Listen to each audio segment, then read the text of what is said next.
નમસ્કાર વિદ્યાર્થી મિત્રો, વર્લ્ડિંગ બોક્સની ડેઇલી 5ની ક્વેશ્ચન સિરીઝમાં આપનું સ્વાગત છે.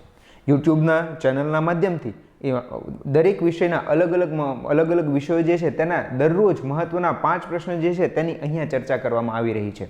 મારું નામ કુલદીપસિંહ ચૌહાણ છે અને આજે આપણે ભારતના ઇતિહાસ સાથે જોડાયેલા 5 મહત્વના પ્રશ્નોની ચર્ચા કરવાની છે.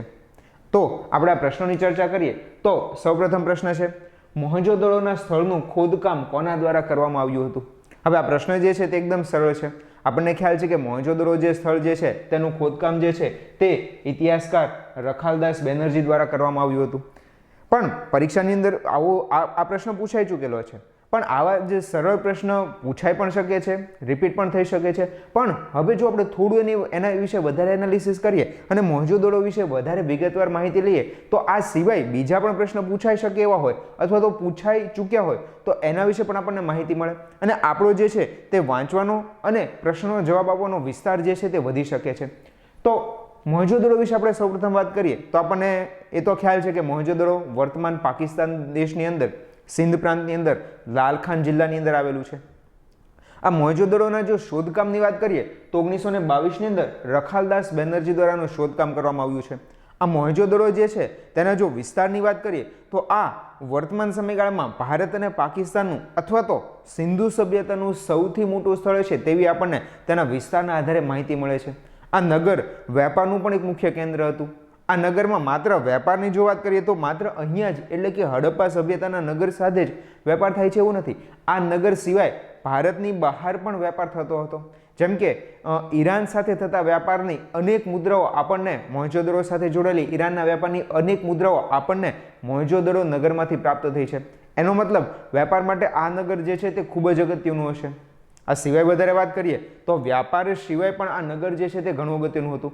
કારણ કે સિંધુ સભ્યતા સાથે જોડાયેલા અનેક પુરાવા આપણને આ નગરમાંથી મળેલા છે. જેમ કે પશુપતિનાથની મૂર્તિ, જેમ કે ફળદ્રુપતાની દેવીની મૂર્તિ, જેમ કે પહેલી નર્તકીની મૂર્તિ જે કાંસા ધાતુની બનેલી છે તે પણ આપણને અહીંયાથી જ એટલે કે મોહેંજો-દડોમાંથી મળેલી છે. અને એટલા માટે જ કહી શકાય કે મોહેંજો-દડો જે છે એ સમયે આર્થિક રીતે તો કેન્દ્ર હતું જ, પરંતુ સાંસ્કૃતિક રીતે પણ એક સૌથી મહત્વનું નગર છે તેવું કહી શકાય. હા, તેની ઇમારતોની વાત કરીએ અથવા તો બાંધકામની વાત કરીએ તો અહીંયાથી આપણને એક સૌથી મોટું સ્નાનાગાર અથવા તો જેને ઘણી વખત આપણે બાથટબ, ગ્રેટ બાથટબ એવું કહીએ છીએ તે પણ અહીંયાથી જ મળેલું છે. તેના ફરતે આપણને અનેક ઓરડાઓ પણ મળ્યા છે. કદાચ સુધી આ જે સ્નાનાગર જે છે તેનો ઉપયોગ કંઈક ધાર્મિક વિધિ માટે થતો હશે. તેની અંદર તે આખું સ્નાનાગાર જે છે તે ઈંટથી બનેલું છે. નીચે તળિયાના ભાગની અંદર કોલસાનો પણ ઉપયોગ કરવામાં આવ્યો છે જેથી પાણીનો સંગ્રહ થઈ શકે. આ સિવાય સ્વચ્છ પાણીના આવક માટે અને ગંદા પાણીના નિકાલ માટે અહીંયા પાઇપલાઇનની પણ વ્યવસ્થા જોવા મળે છે. તો આવું એક સમયનું એક હડપ્પા સભ્યતાનું શ્રેષ્ઠ નગર એટલે કે મોહેંજો-દડો હતું. તો આપણે તેના વિશે ચર્ચા કરી કે તેના શોધક કોણ હતા અને આ સાથે તેની સાથે જોડાયેલા અન્ય અનેક ફેક્ટ જે છે તેની પણ આપણે વાત કરી. તેના પછી આપણે આગળ વધીએ તો બીજો એક પ્રશ્ન છે, ત્રીજી બૌદ્ધ સભા ક્યાં મળી હતી? હવે આ પ્રશ્ન પણ પરીક્ષાની અંદર પૂછાઈ ચૂક્યો છે અને ઘણો સહેલો છે. આપણને ખ્યાલ છે કે ત્રીજી બૌદ્ધ સભા જે છે તેનું આયોજન પાટલીપુત્રની અંદર થયું હતું. હવે આની સાથે જોડાયેલા બીજા અન્ય ફેક્ટ જે છે તેની પણ આપણે ચર્ચા કરી લઈએ. તો આપણને ખ્યાલ છે કે પાટલીપુત્રની જો આપણે વાત કરીએ તો વર્તમાન સમયગાળાના બિહારની અંદર આવેલું પટના નગર જે છે તે એક સમયે પાટલીપુત્ર તરીકે ઓળખાતું હતું. પાટલીપુત્ર લાંબા સમય સુધી મગધ સામ્રાજ્યની રાજધાની પણ રહ્યું હતું. જોકે શરૂઆતી રાજધાની ગિરિવ્રજ અને રાજગૃહ પણ હતી, પરંતુ તેના પછી પાટલીપુત્ર જે છે તે રાજધાની બની અને લાંબા સમય સુધી ભારતની અંદર મગધ સામ્રાજ્યની તે રાજધાની રહી. તો પાટલીપુત્ર એક અગત્યનું નગર પણ હતું. હવે આપણે આ સાથે જોડાયેલી ત્રીજી બૌદ્ધ સભા જે છે તેની પણ થોડી ચર્ચા કરી લઈએ. જો ત્રીજી બૌદ્ધ સભાની વાત કરીએ તો ત્રીજી બૌદ્ધ સભા જે છે તે ઈસવીસન પૂર્વે 251ની અંદર થઈ હતી. આ સમયે જો આ સભાની વાત કરીએ તો આપણે વાત કરી ગયા કે તે પાટલીપુત્રમાં આયોજિત થઈ હતી. પરંતુ આ સમયે જો આપણે ભારતના રાજાની વાત કરીએ તો આ સમયે ભારતના મૌર્ય વંશના રાજા અશોક રાજ કરતા હતા. આપણને અશોક વિશે તો અનેક માહિતીઓ ખ્યાલ જ છે. આ રાજા અશોકે પોતાના સમયગાળામાં બૌદ્ધ ધર્મના પ્રોત્સાહન માટે આ ત્રીજી બૌદ્ધ સભાનું આયોજન કરાવ્યું હતું. આ બૌદ્ધ સભાના અધ્યક્ષ મોગલીપુત્ત તીસ હતા. આ સભાની અંદર કઈ કઈ મહત્વની બાબતની ચર્ચા થઈ તેની વાત કરીએ તો આ જ સભાની અંદર અભિધમ્મ પિટક જે છે તેનું સંકલન કરવામાં આવ્યું. આમ તો અભિધમ્મ પિટક વિશે વાત કરીએ તો બૌદ્ધ ધર્મની ફિલોસોફી છે અથવા તો ગૌતમ બુદ્ધના જે ઉપદેશો જે છે તેનું વધારે વ્યવસ્થિત અથવા તો વિસ્તૃત સ્વરૂપ જે છે તે જ અભિધમ્મ પિટકની અંદર સંકલિત કરવામાં આવેલું છે.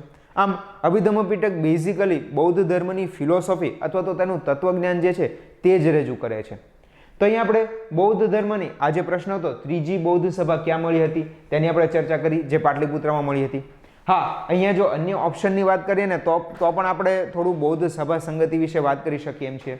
આપણને ખ્યાલ છે કે બૌદ્ધની પહેલી સભા રાજગૃહની અંદર, બીજી વૈશાલીમાં, ત્રીજી પાટલીપુત્રમાં અને ચોથી કાશ્મીરની અંદર મળી હતી.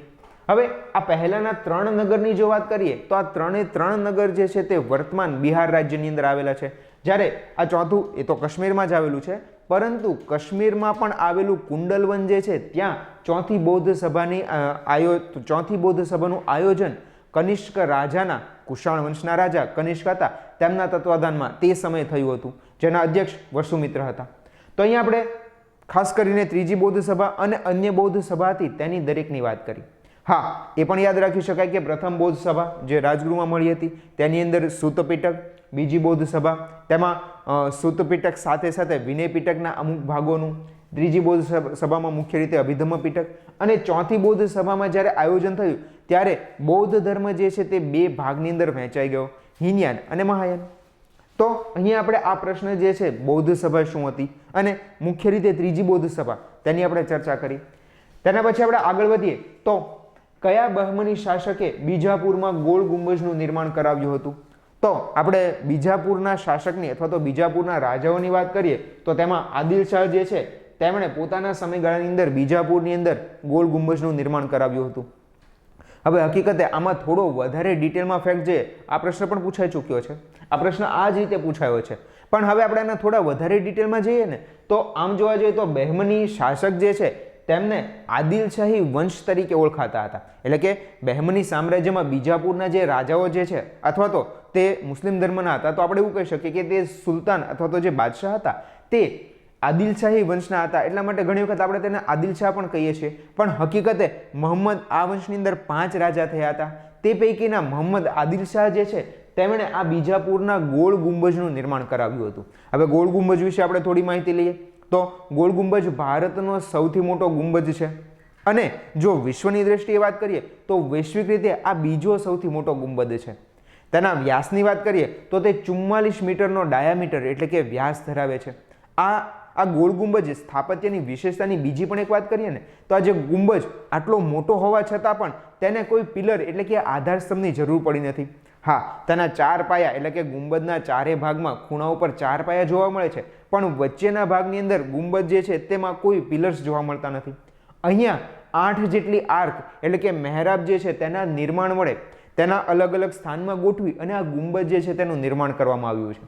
અહીંયા મજાની વાત એ પણ છે કે જો તમે કોઈ એક વ્યક્તિ આ ગુંબજની અંદર રહી અને એક સ્થાનેથી અવાજ કરે છે તો બીજે સ્થાને તેનો પડઘો પણ સાંભળવા મળે છે.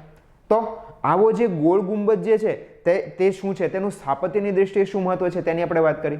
હવે ઇતિહાસમાં એના સાથે જોડાયેલા બીજા પણ અમુક ફેક્ટ છે તેની પણ આપણે વાત કરીએ. જેમ કે આ ગોળ ગુંબજ જે છે તે બીજાપુરની અંદર આવેલો છે. હવે બીજાપુર એટલે આપણને બધાને ખ્યાલ છે કે વર્તમાન કર્ણાટક રાજ્યની અંદર આવેલું છે. તો આ જે ગોળ ગુંબજ જે છે તે વર્તમાનમાં આપણને કર્ણાટકમાં જોવા મળે છે. અહીંયા મોહમ્મદ આદિલ શાહ નામના રાજા હતા, તેમણે બનાવ્યો. 1626ની અંદર તેમણે તેનું નિર્માણ કાર્ય શરૂ કર્યું અને 30 વર્ષ સુધી આ ગોળ ગુંબજ જે છે તેનું નિર્માણ ચાલ્યું. અંતે આ જે ગુંબજ બન્યો, હકીકતમાં આપણે આ સ્થાપત્યની વાત કરીએ તો આ ગુંબજ એક પ્રકારે મકબરો છે.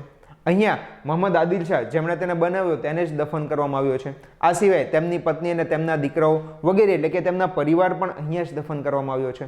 આમ ગોળ ગુંબજ જે છે તે શું છે, તે કયા રાજ્યમાં આવેલો છે, સ્થાપત્યની દ્રષ્ટિએ તેની શું અગત્યની બાબત છે વગેરે જેવી અનેક માહિતી આપણે અહીંયા ચર્ચા કરી. તો હવે આપણે આના પછીના પ્રશ્નની વાત કરીએ. આના પછી આપણે આગળ વધીએ તો એક પ્રશ્ન છે, ઈસવીસન 1821માં બંગાળીમાં સંવાદ કૌમુદી નામનું સમાચાર પત્ર કોણે શરૂ કર્યું હતું? હવે આ પ્રશ્ન પણ એકદમ સરળ છે. આધુનિક ભારતમાં સામાજિક ધાર્મિક સુધારણાના આંદોલનના ટોપિક સાથે જોડાયેલો આ મુદ્દો છે. તો આપણને ખ્યાલ છે કે આજે સમાચાર પત્ર જે છે તે રાજા રામમોહન રાય દ્વારા શરૂ કરવામાં આવેલું છે. હવે આ તો એક સિમ્પલ પ્રશ્ન પૂછાઈ ચૂકેલો છે, તો આની સાથે જોડાયેલા પણ વિભિન્ન ફેક્ટ જે છે તેની આપણે વાત કરીએ. સૌપ્રથમ આપણને ખ્યાલ છે કે સંવાદ કૌમુદી આ રાજા રામમોહન રાય દ્વારા શરૂ કરવામાં આવેલું અઠવાડિક સમાચાર પત્ર હતું, જે મૂળ રીતે બંગાળી ભાષામાં લાગુ થયું હતું. રાજા રામમોહન રાય જે છે આપણને ખ્યાલ છે કે તેઓ સતી પ્રથાના નાબૂદીના કાયદા માટે ખૂબ જાણીતા બનેલા. તેમના જ પ્રયત્નથી સતી પ્રથા નાબૂદીનો કાયદો જે છે તે 1829ની અંદર વિલિયમ બેન્ટિક દ્વારા લાવવામાં આવ્યો હતો.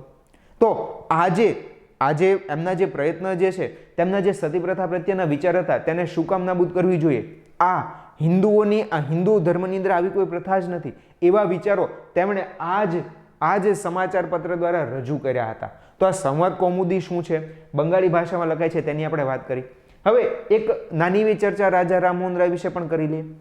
તો રાજા રામમોહન રાય વિશે વાત કરીએ તો આપણને ખ્યાલ છે કે આમ તો રાજા રામમોહન રાય જે છે તે એક ધનાઢ્ય પરિવારમાંથી આવતા હતા. તેમના પિતા જે છે તે ઘણા સંપત્તિવાન હતા. પોતાના સંતાન એટલે કે રામમોહન જે છે તે બ્રિટનની અંદર ભણે અને ICS જેવી અઘરી પરીક્ષા, એ સમય ઇન્ડિયન સિવિલ સર્વિસીસ ICSની પરીક્ષા સૌથી ટફ એટલે કે અઘરી ગણાતી હતી. તો આવી પરીક્ષા પાસ કરી અને એક સનદી સેવક તરીકે ભારતમાં કાર્ય બજાવે તેવી તેમની પિતાની ઈચ્છા હતી. તો પિતાએ જે પણ સ્વપ્ન જોયું હતું તે એમણે પૂરું કર્યું. તે ICSની પરીક્ષા પાસ પણ કરે છે અને તેઓ જે છે તેમાં જોડાય પણ છે. પરંતુ એ જાજો સમય તેમાં રહેતા નથી. 1803માં ICSમાં જોડાયા, પણ 1814માં પોતાની એક સારામાં સારી નોકરી છોડી અને તેઓ ભારતના સામાજિક ધાર્મિક સુધારણા માટેના પ્રયત્ન શરૂ કરે છે. આના માટે તે બંગાળની અંદર આવા ભારતના જે કુરિવાજો જે છે, જેમ કે સતી પ્રથા, જેમ કે જાતિ પ્રથા વગેરે જેવા કુરિવાજો નાબૂદ થાય તે માટે બધા લોકોને ભેગા મળી તેમની સાથે ચર્ચાઓ કરે છે. અને આવી જે ચર્ચાઓ માટે તેમણે 1817ની અંદર આત્મીય સભા નામની એક સંસ્થાની સ્થાપના કરી. આ આત્મીય સભા જે છે તે પણ રાજા રામમોહન રાય દ્વારા જ શરૂ કરવામાં આવી હતી. અને મૂળ આપણે હમણાં જ ચર્ચા કરી ગયા એ જ બધા વિષયો એટલે કે સામાજિક ધાર્મિક કુરીતિઓ હતી તેમને નાબૂદ કરવા માટે આ સંસ્થાની સ્થાપના કરવામાં આવી. આગળ જતા આ જ સંસ્થા જે છે તે બ્રહ્મ સમાજ તરીકે ઓળખાઈ. એટલે કે આપણને ખ્યાલ છે કે રાજા રામમોહન રાય જે છે તે મૂળ રીતે બ્રહ્મ સમાજના સ્થાપક હતા. તો અહીં આપણે સંવાદ કૌમુદી અને રાજા રામમોહન રાય શું હતા તેમના વિશે એક નાની એવી ચર્ચા કરી. હા, અહીંયા બીજો પણ એક મહત્વનો ફેક્ટ છે. આ સિવાય રાજા રામમોહન રાય જે છે તેમણે મિરાત ઉલ અખબાર નામનું એક અખબાર પણ શરૂ કર્યું હતું. હવે અહીંયા એક પ્રશ્ન જે છે તે આપણે હોમવર્ક તરીકે પણ નોંધી શકાય કે આ મિરાત ઉલ અખબાર જે રાજા રામમોહન રાયે પર્શિયન ભાષામાં એટલે કે ફારસી ભાષામાં શરૂ કર્યું હતું તે આગળ જતા વધારે લાંબુ ચાલ્યું નહીં, તેને પ્રતિબંધિત એટલે કે બંધ કરી દેવામાં આવ્યું. હવે પ્રશ્ન એ જ છે કે આ છાપાને કયા ગવર્નર જનરલ અથવા તો ભારતના કે વાઇસરોય અથવા તો ગવર્નર જનરલ દ્વારા બંધ કરવામાં આવ્યું હતું તે તમારે કમેન્ટ બોક્સમાં કમેન્ટ કરીને જણાવવાનું છે. પ્રશ્ન રિપીટ કરું છું કે રાજા રામમોહન રાયનું મિરાતુલ અખબાર જે છે તે કયા ગવર્નર જનરલ કે વાઇસરોય તેના દ્વારા પ્રતિબંધિત કરવામાં આવ્યું હતું? તો આ પ્રશ્નનો જવાબ તમે કમેન્ટ બોક્સમાં રજૂ કરજો. અહીં આપણે આ પ્રશ્નની ચર્ચા કરી. હવે આપણે આગળ વધીએ. તો આગળનો પ્રશ્ન છે મહાત્મા ગાંધીજી દ્વારા અસહકારનું આંદોલન ચળવળ કયા કારણથી પાછું ખેંચી લેવામાં આવ્યું હતું? ઓપ્શન છે સરકાર દ્વારા દમન શરૂ કરવાથી, બી લોકો દ્વારા પૂરતો અસહકાર, સી ચોરી ચોરાની ઘટનાથી અને ડી સરકારશ્રી સાથે સમાધાન થવાથી. તો હવે આપણને ખ્યાલ છે કે ગાંધીજી દ્વારા જે અસહકાર આંદોલન અથવા તો ઘણી વખત તેને આપણે અસહયોગ આંદોલન અને અંગ્રેજીમાં નોન કોઓપરેશન મુવમેન્ટ કહીએ છીએ, તે નોન કોઓપરેશન મુવમેન્ટ ચોરી ચોરાની ઘટના પછી પાછું ખેંચી લેવામાં આવ્યું હતું એટલે કે બંધ કરવામાં આવ્યું હતું. હવે આપણે એક નાની એવી ચર્ચા આ અસહકારના આંદોલન વિશે પણ કરી લઈએ. આ અસહકારનું આંદોલન આપણને ખ્યાલ છે કે ભારતની અંદર આધુનિક ભારતના સમયગાળામાં આઝાદી માટેનો એક મહત્વનો પ્રયત્ન હતો, જે ઈસવીસન 1920ની અંદર આ આંદોલન જે છે તે શરૂ કરવામાં આવેલું. આંદોલન ગાંધીજી દ્વારા અખિલ ભારતીય લેવલે એટલે કે આખા ભારતની અંદર શરૂ કરવામાં આવેલું. થોડું આનું બેકગ્રાઉન્ડની પણ વાત કરીએ તો આપણને ખ્યાલ છે કે આ અસહકારનું આંદોલન પહેલા ભારતની અંદર અનેક આંદોલનો અને અનેક ઘટનાઓ બની હતી. જેમ કે આના જ પહેલા એટલે કે 1919ના વર્ષની અંદર અનેક ઘટનાઓ બની હતી. ઉદાહરણ તરીકે રોલેટ એક્ટ, ઉદાહરણ તરીકે ભારતની અંદર 1919નો જે કાયદો જે છે તેને ઘણી વખત આપણે મોન્ટફોર્ડ રિફોર્મ તરીકે પણ ઓળખીએ છીએ, તે પણ લાવવામાં આવ્યો અને તેનો પણ ભારતના લોકો દ્વારા અને કોંગ્રેસ દ્વારા વિરોધ થયો. આ સિવાય જલિયાવાલા બાગ હત્યાકાંડ વગેરે અને ખિલાફત આંદોલન, આ બધી અનેક ઘટનાઓ બની. તેનું જ બેકગ્રાઉન્ડ જે છે તે આપણને અસહયોગ આંદોલનમાં જોવા મળે છે.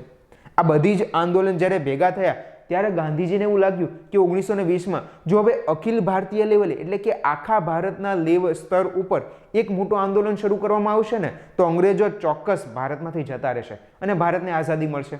તો ભારતને આઝાદી મળે તેવા હેતુ સાથે આ આંદોલન જે છે તે શરૂ કરવામાં આવ્યું. હવે આંદોલન જે છે સ્વાભાવિક છે ગાંધીજી દ્વારા શરૂ કરવામાં આવશે એટલે ગાંધીજીના વિચારોનું સખતપણે પાલન થશે અને ગાંધીજીના વિચાર એટલે આપણને ખ્યાલ છે કે સત્ય અને અહિંસાના વિચારો. તો અહિંસાના વિચારો સાથે આંદોલન શરૂ કરવામાં આવ્યું. પહેલી જ વખત ભારતની અંદર આ આંદોલનની અંદર અનેક નવી સંસ્થાઓ પણ ખોલવામાં આવી. મૂળ રીતે સંસ્થાઓ ખોલવા પાછળનો હેતુ અંગ્રેજો દ્વારા જે સંસ્થાઓ સ્થાપવામાં આવી છે તેમાં વિદ્યાર્થી અને શિક્ષકો જે છે તે કાર્ય ન કરે, પરંતુ આવી જ ભારતીય સંસ્થાઓ સ્થાપાય જ્યાં વિદ્યાર્થીઓ અને શિક્ષકો ભણાવી શકે અને વિદ્યાર્થી ભણી શકે તેવી વ્યવસ્થા કરવામાં આવે. તો આ આંદોલન દરમિયાન આવી અનેક ભારતીય એટલે કે સ્વદેશી વિદ્યાપીઠોની સ્થાપના કરવામાં આવી હતી. ઉદાહરણ તરીકે આપણને બધાને ખ્યાલ છે કે ગુજરાતની વિદ્યાપીઠ આ જ સમયગાળા સ્થાપવામાં આવી હતી. આ સિવાય પણ બીજી અનેક વિદ્યાપીઠો આ જ સમયગાળામાં એટલે કે 1920-21માં સ્થાપવામાં આવેલી છે.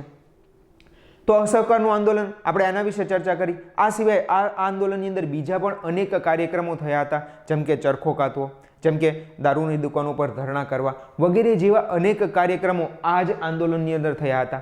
આ આંદોલન ખૂબ મોટા પાયે શરૂ થયું, પણ આપણને ખ્યાલ છે કે 1922 આવતા સુધીમાં ભારતની અંદર એક ઘટના બની. તે ઘટના એટલે કે ચોરે ચોરાની ઘટના. હવે આ ઘટનાની પણ એક નાની એવી વાત કરીએ તો ઉત્તર પ્રદેશની અંદર આવેલું આ સ્થળ છે અને અહીંયા પણ દરરોજની માફક આ આંદોલનની માફક બધા લોકો અહિંસક રીતે જતા હતા અને આ અહિંસક ટોળા ઉપર પોલીસ દ્વારા દમન કરવામાં આવ્યું. જ્યારે દમનની પ્રવૃત્તિ ચાલી ત્યારે લોકોએ એટલે કે આ સ્થળના લોકો જે છે, આ સ્થળ ઉત્તર પ્રદેશમાં આવેલું છે, તો ઉત્તર પ્રદેશના જે લોકો હતા તેમણે સામે વિરોધ કર્યો અને પહેલી વખત મોટા પાયે હિંસાની ઘટના બની. પોલીસને પણ મારવામાં આવ્યા અને ઘણા બધા જાહેર સ્થળો જે છે ત્યાં આગ ચાંપવાની પણ ઘટનાઓ બની. આવી હિંસક ઘટનાઓ જ્યારે બની ત્યારે ગાંધીજીને એવું લાગ્યું કે એમણે જે અહિંસક આંદોલન શરૂ કર્યું છે તેને હજી સુધી લોકો પૂરેપૂરું સમજી શક્યા નથી અને એટલા માટે જ ગાંધીજી જે છે તેમણે આ ઘટના, આ જે હિંસક ઘટના બની અને તેના જ કારણે આ જે એક મોટું આંદોલન હતું તેને અટકાવી દીધું. આમ અસહયોગનું આંદોલન જે છે તે બંધ કરવામાં આવ્યું. તો આપણે અહીંયા અસહયોગનું આંદોલન શું હતું, તેની સાથે જોડેલી ઘટના કઈ હતી તેની આપણે ચર્ચા કરી. તો અહીંયા આજે આપણે જે 5 ભારતના ઇતિહાસ સાથે જોડાયેલા 5 મહત્વના પ્રશ્ન હતા તેની ચર્ચા કરી. તો આજની આપણી જે ડેઇલી 5ની સિરીઝ જે છે તે અહીંયા પૂર્ણ થાય છે. આવા જ વધારે પ્રશ્ન અને તેની વધારે વિગત માટે વોલિંગ બોક્સની માય ક્લાસ એપ્લિકેશન જે છે તે તૈયાર કરવામાં આવી રહેલી છે. તો એને તમે પ્લે સ્ટોર ઉપરથી અથવા તો અન્ય કોઈ માધ્યમથી તેને મેળવી પણ શકો છો.